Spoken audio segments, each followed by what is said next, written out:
بسم اللہ الرحمن الرحیم الحمدللہ رب العالمین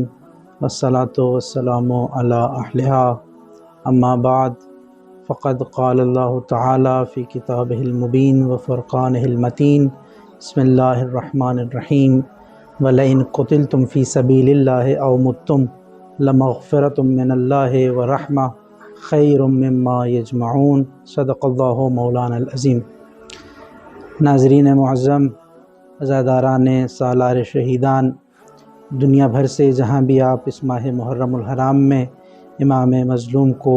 پرسہ پیش کر رہے ہیں، دعا گو ہوں کہ خدا ہماری ان عبادات کو اپنی بارگاہ میں شرف قبولیت عطا فرمائے۔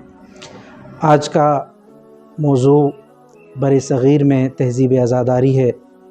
ہمارے معاصر مرثیہ گو شاعر اختر عثمان نے کیا خوبصورت شعر کہا تھا کہ مدح شاہ دی بیاں ہو منفرد انداز میں، ہند سے سوغات لایا ہوں میں عکاظ میں۔ بر صغیر میں تہذیب عزاداری صدیوں پہ محیط ہے، بلکہ اگر یہ کہا جائے کہ پہلی صدی ہجری سے لے کر آج تک بر صغیر پاک و ہند میں اور موجودہ بنگال میں محبان اہل بیت موجود ہے تو یہ قطعاً مبالغہ نہیں ہوگا۔ بنی امیہ، اس کے بعد بنی عباس کے جانسوز مظالم کے زمانوں میں اہل بیت پیغمبر، آپ کے چاہنے والے، آپ کے باوفا اصحاب دنیا بھر کی طرح جن علاقوں میں گئے جہاں پہ وہ مستقل مقیم ہوئے، ان میں پاک و ہندوستان کی جو حالیہ تقسیم ہے، یعنی موجودہ ہندوستان اور موجودہ پاکستان اور موجودہ بنگلہ دیش جسے ہم بر صغیر کہتے ہیں، اس کے اندر موجود تھے۔ عبداللہ شاہ غازی سے لے کر جلال الدین سرخپوش تک اور دیگر مشاہیر، سینکڑوں ہزاروں کی تعداد میں سادات اعظام کے بزرگان انہی زمینوں پر مدفون ہوئے ہیں۔ افغانستان کے چٹیل پہاڑوں سے لے کر بحر ہند کے ساحل تک آپ کو سادات کے مقابر، مراقد اور ایسی جگہیں نظر آئیں گی، ایسے آثار ملیں گے کہ پتہ پڑے گا کہ محبان اہل بیت صرف عرب میں، صرف ایران میں اور ان علاقوں میں نہیں رہے بلکہ ہندوستان میں بھی موجود رہے ہیں۔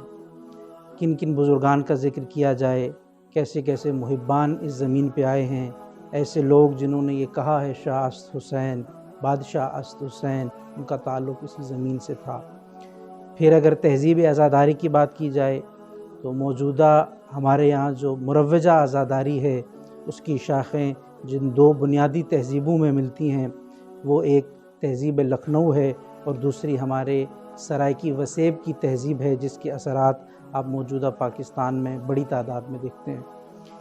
یہ دو تہذیبیں صرف دو علاقائی تہذیبیں نہیں ہیں بلکہ عزاداری امام حسین کی برکت سے انہیں عالمی شہرت ملی ہے۔ اگر یہ کہا جائے کہ عالمی ادب کے اندر اردو زبان کا کوئی تعارف ہے تو میں نہیں سمجھتا کہ ایسا کوئی تعارف میر انیس کے بغیر مکمل ہو سکتا ہے،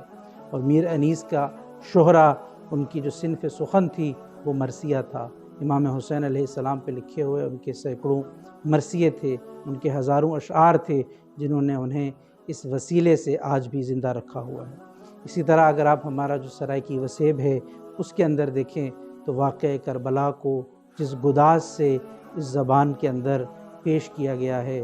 یہ عزاداری ہی کی برکت ہے کہ آج یہ زبان کم از کم پورے پاکستان میں جہاں جہاں مومنین رہتے ہیں، یہ زبان اس عزاداری کی وجہ سے، ان مجالس کی وجہ سے سمجھی جاتی ہے۔ اس لیے میں یہ سمجھتا ہوں کہ عزاداری کی جو تہذیب ہے، چونکہ عزاداری دین کا جز ہے، عزاداری تحفظ دین کی یاد ہے، اس میں کوئی ایسا عمل شامل نہیں ہونا چاہیے جو خدا نخواستہ خود دین سے متصادم ہو۔ اگر کوئی ایسا ہمیں چیز نظر آئے جو دین سے متصادم ہے تو ہمیں اس کو فوری روکنا چاہیے، کیونکہ یہ روح عزاداری کے خلاف ہے، مقصد امام حسین علیہ السلام کے خلاف ہے۔ میں یہ سمجھتا ہوں کہ پاکستان کی، ہندوستان کی اور موجودہ بنگلہ دیش کی جو 1300 سال پہ محیط تہذیب عزاداری ہے، اس کو زندہ رکھنا چاہیے، اس کو جاوید رکھنا چاہیے۔ اس میں طرح طرح کے رنگ ہیں، طرح طرح کی ثقافتیں ہیں، لیکن ایک جو بنیادی چیز اس میں نظر آتی ہے وہ محبت امام حسین علیہ السلام ہے۔ وہ حسین علیہ السلام پہ ہونے والا گریہ ہے جس نے اس تہذیب کو، اس ثقافت کو عالمی پذیرائی بخشی ہے۔ میں دعا کرتا ہوں کہ خداوند متعال کے بے پایہ کرم سے اسی طرح ان تہذیبوں سے علاقہ رکھنے والے لوگ اپنے زمانے کے امام اجل اللہ تعالیٰ فرج الشریف کے حضور پیش ہوں گے، اور اپنے اپنے رنگ، اپنی اپنی نسل ان سے اٹھ کر اپنے زمانے کے امام کے لیے کام کرنے پر آمادہ ہوں گے۔ وما علینا الا البلاغ المبین۔ بہت شکریہ۔